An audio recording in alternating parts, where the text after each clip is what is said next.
may short circuit na sa loob ng ating CDI. So hindi na okay yung ating CDI. Hello mga kabasic, welcome again sa ating YouTube channel, Motorcycle Basic Mechanic, wherein we can learn repairs and tutorials and vlogs. Please subscribe and click the bell for the updates of our latest videos. Thank you so much and God bless everyone. Yes mga kabasic, welcome again sa ating channel. At ngayon meron tayong pag-uusapan muli. Ito ay ang ating CDI. Itong Capacitor Discharge Ignition. Yun po yung ibig sabihin yan sa mga hindi pa nakakalam. But anyway, una sa lahat, gusto kong pasalamatan lahat ng mga subscribers natin dyan. Shout out sa inyong lahat. Ang CDI natin ay may dalawang klaseng CDI. Ito yung battery operated na CDI at saka yung AC operated na CDI or primary coil operated na CDI. Okay? So, kung battery operated ang CDI mo, yun yung nagpapagana sa CDI mo ay galing sa accessories wire, no? Nagaling naman yun sa ating live wire na nakakonect sa ating battery. Kaya battery operated. Yung primary operated, yun naman yung meron siyang primary coil sa stator niya. At yung primary coil or wire na yon diretso dito sa ating CDI. Yun naman ang nagbibigay ng power sa ating CDI. Hindi siya galing sa battery natin. Okay. So, ayun yung basic na about sa dalawang klaseng CDI natin. So, itong hawak ko ngayon ito ay galing sa TMX 155. Okay. So, easy to, no? Alternating current na CDI. So, galing mismo sa primary coil ng stator natin. So, unang-una sa lahat, dito sa pinakababa niya, ay ito yung ating primary coil. Yung galing sa stator natin na black na may stripe na red, dito yan sa CDI natin. Yan siya yung input ng ating CDI, yung source ng ating CDI na kuryente. Okay? Diyan yan. At dito naman sa taas, ito yung kill switch. Ibig sabihin, ito yung napunta sa ating ignition switch natin. Kaya pag in-off natin yung ating ignition switch, so magkukontak yung kill switch na galing dito at saka ground doon sa ating body ground natin, kaya na-off, pinapatay niya yung CDI natin na hindi na siya mag-produce ng kuryente. Ganun mga kabasic. So, ngayon next ito yung ating, dito sa dito sa side, sa right side. Ito naman ay yung ating ground natin. Okay? Ground yan, at sa kabila ay grounded. So, yung isa dito, mayroong connection. Siyempre yung isa reserve or walang nakakabit dito sa, pero parehas silang ground yan sa baba. Okay, so ito sa taas naman, siyempre yung ground napakahalaga yan. Galing yan, nakabody ground yung ating CDI. So, sabihin ko maya ano yung gamit niya. Okay, so kaya nga may ground ng CDI kasi hindi magpa-function ang ating CDI kung walang ground. Ang mga yan, hindi magpa-function lahat ng mga yan, ang ating CDI kung walang ground. Right? Next, dito sa taas. Ano naman ito sa taas? Ito yung ating papunta sa ating ignition coil. Ito naman yung output ngayon. Okay, output ng ating CDI. Okay, tutungo to mismo doon sa pinaka positive ng ating ignition coil. Ito, okay? So, diyan lumalabas yung nadagdagan na power na kuryente na galing sa ating stator. Diba, papasok sa dito yung kuryente natin. Okay, ko-convert ng ating CDI with the capacitor, lalakas siya. Ito naman yung ibabato niya sa ignition coil natin, okay? Na mas malakas ng kuryente. Okay? Next, dito sa pinaka-side, ito yung pulser natin.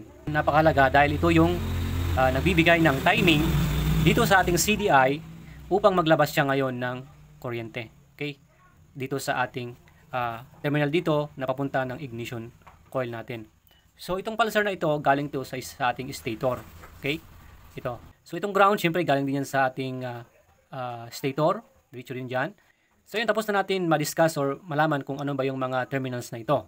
Okay, ngayon ay sabihin ko muna yung logic na kung paano natin i-check ito gamit ang ating multimeter tester, no? Dito yan, check natin mamaya.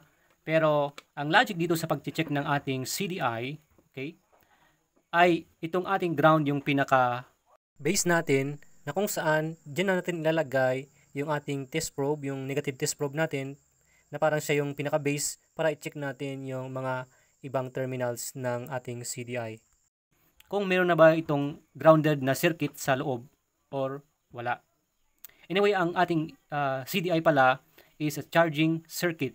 So, nasa-charge, pupunta sa capacitor, kaya nga capacitor, discharge, discharge niya yung kuryente, tinatiming niya gamit yung ating pulser. So, ayun na mga kabasic, no? Nakita natin yung gamit ng ating CDI. Ngayon, syempre mahalaga na alam natin kung ito na ba sira or hindi pa. Okay, so i-check natin. Kasi napakahalaga na ang ating CDI ay hindi mag-misfire, no? Kasi siyempre, ang CDI natin dapat habang tinatiming ng pulsar natin ay dapat tamang-tama yung bato niya ng kuryente dito sa ating papunta sa ating ignition coil. Kung once na may nasirang circuit, siyempre magma-malfunction yan, kaya magmi-misfire yung ating spark plug. So hindi maganda yung kanyang idle, hindi maganda. Marami talaga na dahilan ng mga hindi magandang idle. Pag i-accelerate mo, parang nawawalan ng kuryente.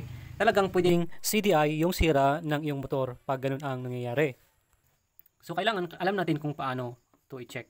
Alright, so simulan natin mga kabisik. So ilagay lang natin siyempre sa ating continuity na sign, yan, sa ating tester yan. So pag continuity sign mga kabisik, siyempre itong ating test probe, pag tinagdikit mo yan, may continuity. So ibig sabihin, pinagkukunik mo yung dalawa, konektado silang dalawa, so hindi sila putol. So may connection. Okay. So ito naman, pag check natin ito yung pinaka-basic na pag-check ng ating CDI. Siyempre itong ating negative, okay, itong dalawang negative natin, dapat ito ay hindi siya konektado sa bawat sa bawat terminal natin dito, no? Halimbawa yan. So hindi dapat siya connected dito, so dapat walang beep sound. Okay? Pag ito meron, yeah. Okay? Siyempre itong ground na dalawa, konektado yan kasi ground silang dalawa. Okay, see? Pero pag dito dapat wala yan. Okay, yan wala. Good. Yung ating doon sa ito yung pinagkabitan ng primary coil, pagkakabitan. Dito sa ating kill switch wala din. Dito sa taas sa ating papunta ng ignition coil wala rin. Good. So dito wala rin.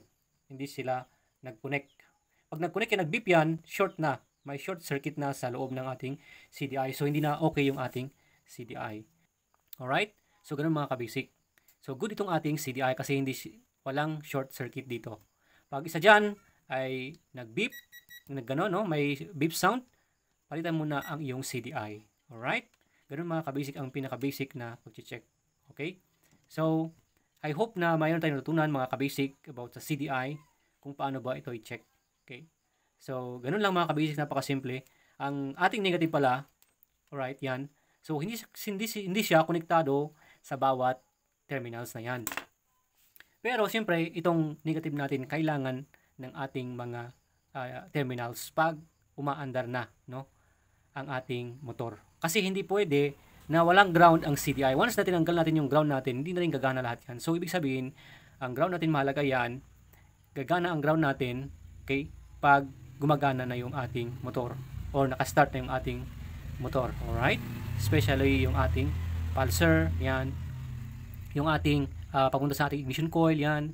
Dapat ay may ground yan para, siyempre, gagana. Kasi kung wala na, no? Hindi gagana. Alright? Ganun na mga kabasic, no? Ang mag-check sa ating CDI. Siyempre, meron din mga manual na paraan. So, marami namang paraan. Especially yung mga kasama natin mga mekaniko na may mga matinding mga technique. Okay? Kailangan na marami tayong alam kung paano i-check. Siyempre, pag nakakabit to sa ating motor, dapat marunong din tayong mag-check. Okay? Kasi pwede yan sa stator ang sira, CDI, or ignition coil, or kung saan man, or spark plug. Ayun. So, maganda. Meron tayong idea patungkol sa ating CDI. Ayan. Original pa ito, no? Mga kabasic. Okay. So, sa mga battery operated na CDI, disim lang din. Hanapin nyo lang yung ground na part doon sa terminals niya. Then, i-continue test nyo din yung mga terminals niya. Kung may nag-short doon, may nag-beep, ay, nako. Sigurado na hindi na okay yung ating CDI. So, ayun lang mga kabasic. God bless sa inyong lahat. At again, maraming salamat sa inyong suporta.